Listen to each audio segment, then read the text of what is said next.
ಏನು? ನಾನು ಮನೆಗೆ ಹೋಗ್ಲಿಲ್ಲ ಅಂತ ನಮ್ಮ ಅಜ್ಜಿ ತಾತ ತುಂಬಾನೇ ಗಾಬರಿ ಆಗ್ತಾರೆ. ತುಂಬಾ ಗಾಬರಿ ಆಗ್ತಾರೆ. ನಮ್ಮ ಮನೆಗೆ ಹೋಗದೆ ತುಂಬಾ ಗಾಬರಿ ಆಗಲ್ಲ. ನಮ್ಮ ಮನೆಗೆ ಹೋಗ್ಲಿಲ್ಲ ಅಂತ ತುಂಬಾ ಗಾಬರಿ ಆಗ್ತಾರೆ. ನಮ್ಮ ತಾತ ತುಂಬಾ ಮುದ್ದು ಮಾಡ್ತಿದ್ದೆ. ನನ್ನ ಮನೆಗೆ ಹೋಗ್ಲಿಲ್ಲ ಅಂತ ತುಂಬಾ ಗಾಬರಿ ಆಗ್ತಾರೆ. ಏನಾಗಲ್ಲ, ನಾನು ಫೋನ್ ಮಾಡಿ ಹೇಳ್ತೀನಿ ಬಿಡಿ. ಇಲ್ಲ, ನಮ್ಮ ಮನೆಗೆ ನಾವು ಮುದ್ದು ಮಾಡ್ತೀವಿ ಕಣೋ ನಿನಗೆ. ಕುತ್ಕೊಳ್ಳಿ. ನೀವು ಮುದ್ದು ಮಾಡಲ್ಲ. ನಮ್ಮ ತಾತ ಅಜ್ಜಿ ಎಲ್ಲ ಮುದ್ದು ಮಾಡ್ತಾರೆ. ನಮ್ಮ ಮನೆಗೆ ಮುದ್ದು ಮಾಡೋದು ಅಂದ್ರೆ ಏನು? ಮುದ್ದು ಮಾಡೋದಂದ್ರೆ ಬೀತಿ ಕೊಡೋದು. ಏನು ಕೊಡೋದು? ಬೀತಿ ನಾವು ಕೊಡ್ತೀವಲ್ಲ.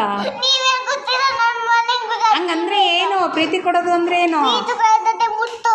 ಮುತ್ತಾ? ಮುತ್ತು ಕೊಡ್ತೀನಿ ಬಿಡು ನಾನು. ಇಲ್ಲ, ನಮ್ಮ ತಾತ ಮನೆ ಮುತ್ತು. ನೀನು ಮುತ್ತು ಕೊಡ್ಬೇಕಾ?